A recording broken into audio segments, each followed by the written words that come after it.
Oh, the election is right around the corner, so we're talking presidential politics. And before we move on to foreign policy, Glenn wanted to make a remark in answer to regulation, lack thereof. Cliff said that lack of regulation had created the economic crisis, and the reality is... Or helped to create it. This economic crisis was started by liberal Democrats in the Congress who insisted, and President Clinton as well, who insisted on forcing banks to loan to people who couldn't afford the loans. Okay. And it's got started from there. Is anybody surprised that foreign policy is really an issue, or is it really an issue that people are concerned about? I mean, you know, it used to be everybody was upset about Iraq and maybe the lack of progress in Afghanistan. Osama bin Laden is still on the loose. But now with the economic problems that we've been having, the stock market tanking every other day, maybe it's not so important, at least in the minds of the voters. What do you think? Well, it's interesting why it's not so important in the minds of voters. It's because things have gone so well in Iraq.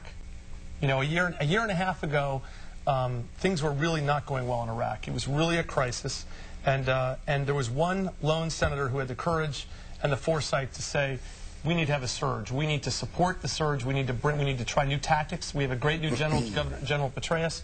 We need to really put our troops on the streets. You know, it's almost like community policing, these anti-insurgent tactics. And John McCain heroically stood up and supported George Bush in that moment, one of the few people who would. And the result 18 months later is things have quieted down so much in Iraq. And that's why I mean, the economy's bad, but the reason our kids are not getting killed the way they were, our military has been very, very successful in Iraq over these last 18 months because of the heroic leadership of John McCain. Well, let me respond. I mean, I think... It took you long enough to jump in, or what? Well, thank you. I was waiting for the cue. You know, I think you can't have a discussion about Iraq without recognizing that we should never have gone there in the first place. And I think that that's very significant because, in the old Ronald Reagan terms, are we better off 8 years later?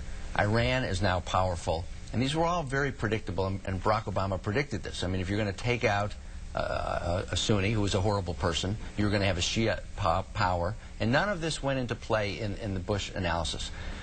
The war was a disaster. It's been a disaster for Iraq, and it's led to Iran's emergence. And Afghanistan has now come up. So we focused, and I give credit to General Petraeus, and John McCain did advocate the surge. There were other factors that went there, but the idea that you had to invoke some sort of diplomacy. And one of the big questions about Iraq is, what do you do? What is a victory? Petraeus is not using the word victory because you're sort of at a standstill.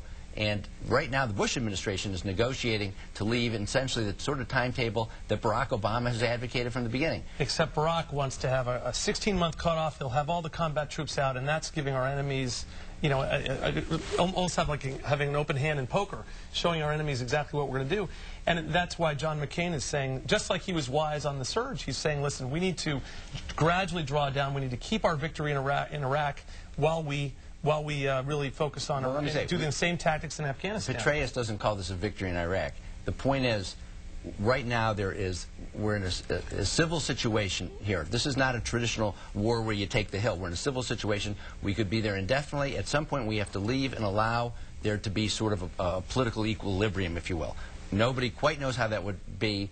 By bringing this down, that is what the government of Iraq wants now. That is what they're negotiating with Bush. And so the focus really, as Obama has said, should be on Afghanistan, where now that, unfortunately, the Taliban have resurfaced because we took our eye off of Afghanistan and wasted lots of lives and lots of money on the wrong war. Yeah, but Barack Obama, in the brief time he's been in national politics, he's had the wrong calls. So he advocated not doing the surge and getting out 16 months ago. That would have been a disaster for global security, would have been a disaster for the United States. Detail that for me. How would that have been a disaster?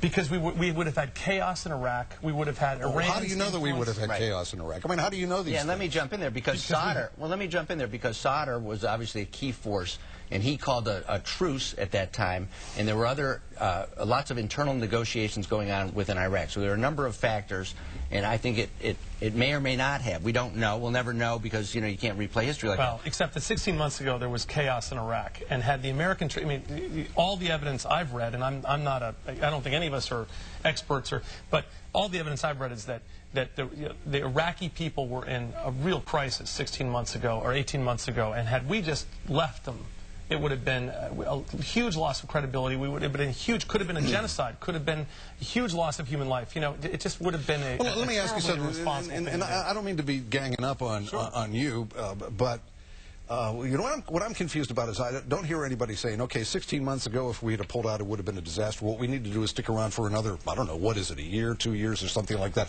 so we can gradually pull out and leave Iraq in good shape, well, you know, with their civil structure, their government structure, and infrastructure, and so forth. But what's going to happen a year from now or 2 years from now, whatever John McCain would do in Iraq, what's going to happen to Iraq when we do pull out? How do we know when it's a good time to pull out? What do we expect to be happening there? We just don't have any vision of that. I don't hear anybody talking about it. No, I disagree. I think this is an area where Senator McCain has tremendous expertise and has tremendous vision. What he said very clearly is this, is that we need to guarantee Iraq's security. We need to make sure Iraq is a stable place. And how do we know that? How do we know that? We know from the data. I mean, we have a much better situation there. We have economic development starting. We have much lower death rates among the civilian population. With that going on, I challenge anybody to sit down and show me a list of objectives that can be reached within a reasonable period of time so that we can say Iraq is okay and we can get out without any seriously bad things happening. When we won in Germany, did we get out of Germany completely? No. Well, what does that have to do with it? It has everything to do. When you have a situation where you have a country that's dangerous, where you have an unstable situation, our policy over the last 60 years now has been to have American troops in position where we're able to maintain global security. And that's where we've had troops in Europe. We've had troops in Europe for 60 years. Oh, wait, there was even in Germany, you didn't have like a terrorist uprising. There had been a war. The war was over. It was a traditional war in the sense you were fighting over territory. When it ended, then we went in and we had a rebuilding plan, which is what America often does. But this is a situation that we went in, and we can argue, you know, as we have, and we disagree with that, obviously. But we went in and we had a problem. I think it really leads to a real broad difference, I think, between these two and how they would serve as president. I think Barack Obama will obviously have a very strong military. I think that's going to be a priority.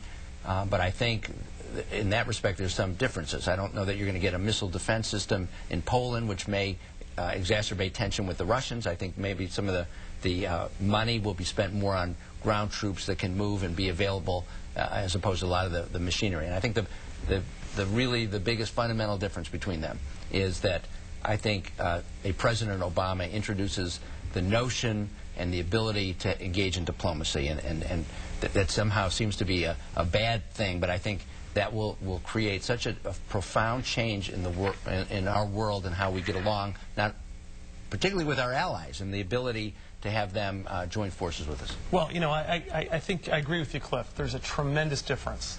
So I hadn't heard that Obama was not going to put the missiles that the Polish government has already requested go into Poland.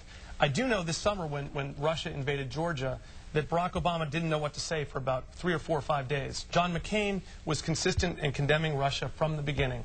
And that was exactly, when we saw just how aggressive Russia was and how they attacked that country mercilessly, we saw exactly how right John McCain was on that issue. And Barack Obama equivocated for about 4 or 5 days and finally then copied John McCain's stance on it. So now we're learning that, okay, he doesn't want to come through with our wrap that Polish government. Go ahead and wrap that up. The bottom line is there's a huge difference. John McCain has a very clear sight. Okay, that's enough. You can't wrap it up that quickly. Short break. We're going to be right back. We'll finish up whatever loose ends we have here in this discussion. We'll talk about healthcare and energy, too. Stand by.